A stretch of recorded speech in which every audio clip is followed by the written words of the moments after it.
Hello and welcome back once again to After the Credits. So, been a day since the last review. Decided to go see another movie after work this morning, and based on what was starting the earliest and what had the shortest run time, went and saw, in case you couldn't tell by the title card, Pride and Prejudice and Zombies. Now, I don't really recall Pride and Prejudice that well. I'm sure I've read it at least once in my life, but I really remember nothing about it, what it's about. And I don't know exactly how zombies are supposed to tie into it, other than they're zombies. So apparently this takes place in the early Revolutionary War times, I guess, back when everyone was fancy and everything. Or maybe it was one of the early English wars, because I think it takes place in London, if I remember. Or a variation of London. But yeah, there's zombies in London during oldie times. So, like I said, I don't really know the story of Pride and Prejudice that well, so I don't know how this ties into actual Pride and Prejudice. But I'm sure it fits into it somehow. Basically, this is just another movie that's cashing in on the zombie craze, which, in case people can't tell, a lot of people are getting tired of zombies. Find something else to put in your damn movies other than zombies. You know, you got The Walking Dead, fine, that's all the zombies we need. I don't even watch that because I'm so tired of zombies. Zombieland, you know, as good of a movie as it was, why is it taking so long to make a sequel? Because people are tired of zombies. Give it a rest for a while. Then come back to it in like 10 years, you know. Well, maybe not that long. Put out Zombieland 2 and then stop with the zombies. Come up with something else. Don't know what else you'll come out with, but, or maybe the problem with zombies is that everything is being called a zombie now. Like, in Resident Evil, they were originally, like, plague victims, like, a virus broke out, and they were basically mutations, which mimicked zombies, I guess. So that's why they got called zombies, but, yeah, I don't know. But yeah, I'm kind of tired of zombies. So this didn't really draw me in for the zombie aspect. I was kind of curious to see how they were going to put zombies into a period piece like that, but it's basically just kind of shoehorned in. Like, okay, here's this revolutionary story, or a story that takes place during early English times during a war. Oh yeah, by the way, here's some zombies. Yeah. Anyway, premise of the movie is there's zombies. Now, so we're in olden times in London. There was a zombie uprising, so they sectioned off the city and kind of built a wall around it. Then they dug a giant moat around that wall and then put up another wall on the other side of the moat. And originally there were bridges that led in from the outside land through the in-between, which is the moat area, and then into London. But it turned out they had too many bridges, so the zombies were able to get into London. So they ended up blowing up all but one, so there's one main entrance between the rest of the world and London. I think it was London anyway. I keep saying, I'm going to call it London because I don't remember.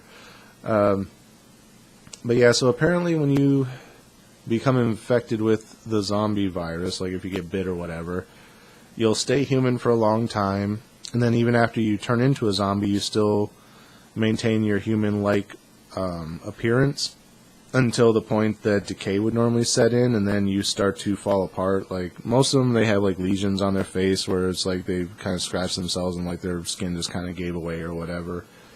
But you don't actually lose your human instinct. Like, you'll still be able to talk and communicate until you eat human brains. And then you become full-fledged zombie where you're just kind of mindless running after people, devouring them. So I guess the taste of human brains is kind of like a madness that sets in and drives you insane to where you can't think anymore. So most people are trained in some type of combat to fight off the zombies. Not all, though. Some are still like aristocratic and kind of leave others to do the defending for them. So there's this family of 5 sisters who have all been trained to fight zombies, but now it's to the point where in this point in time, they would be married off to men of stature to try to expand their wealth, the family wealth and stuff, and basically make the family better off through the marriage. Kind of like, I don't really want to say Romeo and Juliet times, because it's like further on along in the timeline than when they took place, but it's still that, as that mentality was kind of starting to die out. So each of the daughters is trying to be married off to this guy. He chooses one that he kind of likes. She likes him back. Then there's another guy who's has affection for her as well, but she's already promised to the other guy, so he kind of turns to the second most attractive sister, who's the main character, the warrior woman. She has no interest in him, but then she takes interest in this other guy who's just a pompous jackass. But at the same time, she kind of sees his warrior instinct and kind of falls for that. And at first, he kind of thinks she's not really attractive, but then he sees how much of a warrior she is, so he kind of takes an infatuation with her based on her warrior fighting skills. And then she meets another guy who she just kind of likes because she thinks he's attractive, and he actually kind of thinks she's attractive and likes her back. Turns out the two guys know each other, and they don't like each other. So then there's that whole thing about her having to choose between them, and since the one guy's kind of a pompous asshole, she of course chooses the nicer guy, who later on turns out to be the bad guy. So there's all this back and forth between, like, the nicer guys, like, zombies aren't so bad as long as they don't feed, they kind of retain their humanity. So maybe we could set up, like, if there's a group of them or something, maybe we can set up some type of a, kind of like a UN type of thing, a United Nations type of thing, where we each have representatives and we can kind of communicate and find some form of peace through whether it be a treaty or just like, you guys stay over here, we stay over there, type, some type of, work something out. And the warrior girl kind of sees it, and she's like, well, maybe. But then the other guy, who's the pompous asshole, he's like, no, we can't give them even an inch, we have to destroy them all. And she's like, well, why are you so hateful towards it? You're just, you let your pride and your prejudice get the better of you, which I'm sure played into the original Pride and Prejudice.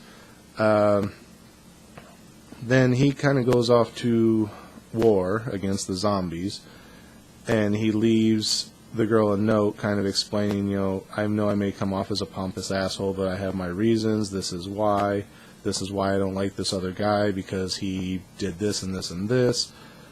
And she kind of realizes the error of her ways and misjudging him. Yeah, he has a rough personality, but she never bothered to find out why and get reasoning behind it. She just kind of judged him, so it was her own pride and prejudice that got the better of her in a way. So then she realizes the nice guy isn't so nice after all, and she has to go rescue the other guy from everything that's going on. Actually one of them kidnapped her youngest sister, who made no sense because all these women are trained to be fighters. They all kick ass at repeated points in the movie, but then this youngest girl is taken prisoner and, like, puts up no fight? Really? I mean, you would figure, I could kind of understand, like, this one girl's supposed to be kind of the leader of the sisters, and the others kind of follow her lead. But at the same time, you're trained. You could kick this guy's ass if he tried to take you. So why is she so easily kidnapped and has to be rescued? Makes no real sense, but she goes to rescue her sister and has a she meets up with the other guy who's off at the front line at war. She kind of has a confrontation with him. She goes off to rescue her sister, meets up with the nice guy, and has a confrontation with him. The two guys end up coming together and fighting each other while she takes back off with her sister. She comes back to help out the one guy, and then they're kind of racing back because they got to get back to London before the final bridge is destroyed, because they realize the zombie army is like 10 to their 1. And even at one point he kind of makes the comment that it takes 9 months to birth a child, 16 years to raise them to where they can be a soldier, years to train them as a soldier, and it only takes like a minute and a bite to make a new zombie, so the zombie army kind of outnumbers them 10 to 1. So they're kind of like, well, let's just, we'll destroy the final bridge. We'll never leave the city again. Let the zombies stay outside. Whatever ones are inside the city we'll deal with as they arise until it's just us humans again, and then we'll kind of just live here in the city. So they're trying to race back before the final bridge gets destroyed. They almost make it, but the bridge blows up, and then it kind of goes off into the sad ending, but then it twists into the happy ending. I'm not going to tell you all of it. If you've read Pride and Prejudice, you probably know. Unless they changed it for the Hollywood aspect, which they could have, because sometimes those older tales are kind of dark and the people actually die and stay dead. So then it cuts forward to the first guy and the first sister getting married, and then they're kind of walking out on their wedding day, and they look up and see a horde of zombies charging towards their wedding ceremony, and they just kind of have this look of like, oh shit, everything's about to break loose. And then it goes to credits. So, yeah, awesome. By the way, I think I just spoiled the ending for everybody, so spoilers. So, yeah, that's it for Pride and Prejudice and Zombies. As far as a star rating on this one, it wasn't all bad. I think I might have enjoyed it a little bit better if I knew the story of Pride and Prejudice by itself before you incorporated the zombies. I think I could have got more into it. Not knowing that, I just kind of had to take it for what it was. And it wasn't bad, it just didn't really need zombies.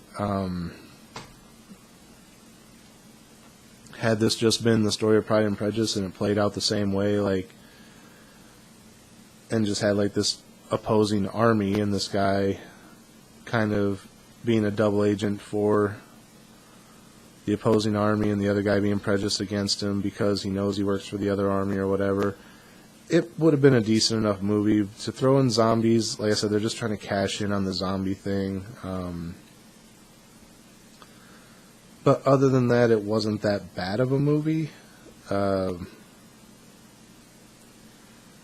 I kind of like that they didn't make the women who are supposed to be these strong fighters turn out to be like, oh, we're only strong fighters and then we're dainty and we can't be both. You know, well, I guess they kind of did with the younger sister with her being kidnapped, but because these were more Victorian era women, they did still have proper women's mannerisms, but at the same time, they were fighters and everyone knew they were fighters, so they didn't look down on that portion. They were more looked down on because of their station in life being slightly poorer than everyone else. But not like dirt poor. They weren't peasants. They were just kind of like upper middle class, I guess you could say. So they were looked down more on for that. The main women, yes, they kept their women-like mannerisms, but they didn't get overly girly and then like turn around and try and be a badass. And it wasn't one of those things where you start out as a badass, but then as soon as a guy shows up, you're suddenly overly feminized and you can't fight for yourself and you need rescue and all that. Like I said, the only one they really did that with was the younger sister.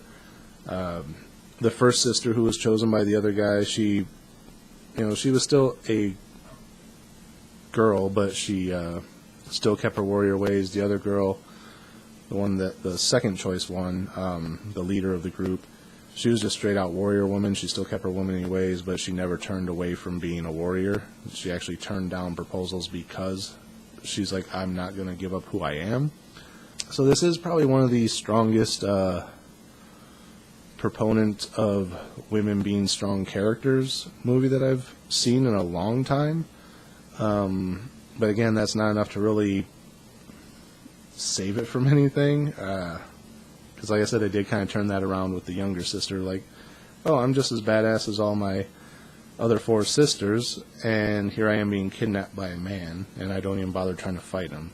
So it kind of loses something for that one, but like I said, that one isn't enough. It loses a little bit for cramming zombies down our throat when we didn't really need zombies, but they needed something to draw you in, because who's just going to go watch Pride and Prejudice remake, because it's not like we went and watched 900 remakes of Romeo and Juliet or Hamlet or any of those type of things. So why would we go see another remake of Pride and Prejudice? So yeah, let's cram zombies in to kind of sell that. So anyway, as far as a star rating, where am I at on this? I'm going to say it's a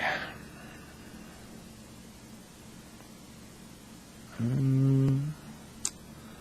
really don't want to give it a 3, but I don't want to give it above a 3. So, like I said, I'm going to give it a 2.5, but only because it really didn't need to have zombies. Had they just made the movie, even if they didn't call it Pride and Prejudice, just made the movie as these characters and called it something completely different, so it wasn't one of those, oh, who wants to go see Pride and Prejudice?